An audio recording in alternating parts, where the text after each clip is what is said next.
Pengembangan usaha mikro kecil menengah atau UMKM menjadi tanggung jawab sejumlah pihak tidak terkecuali perbankan yang sudah diberikan mandat oleh pemerintah sebagai garda penggerak roda perekonomian.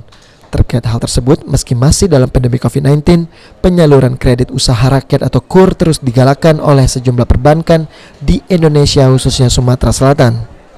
Direktur Pemasaran Bank Sumsel Babel Antonius Prabowo Argo mengatakan, memacu pertumbuhan ekonomi Sumsel di sektor UMKM pada tahun 2021 ini, Bank Sumsel Babel berhasil menyalurkan kredit usaha rakyat hampir menyentuh angka 1 triliun rupiah atau sudah mencapai sekitaran angka 900 miliar rupiah per Desember.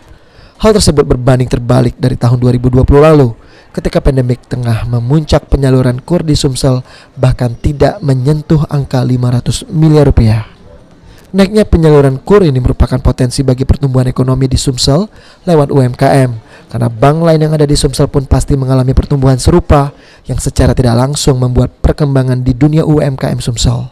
Kasih gambaran sedikit bahwa tahun 2020 ya Bank Sumsel Babel tidak menyalurkan tidak sampai 500 miliar. Ya di 2021 ini kita menyalurkan hampir 1 triliun sampai Desember. Ya, proyeksi kita sekarang sudah sekitar 900 miliar. Artinya permintaan ini sudah 2 kali lipat dibanding tahun-tahun sebelumnya. Nah ini sebenarnya yang satu potensi. Itu baru dilihat dari Bank Sumsel. Tentunya bank-bank lain juga mempunyai pertumbuhan juga.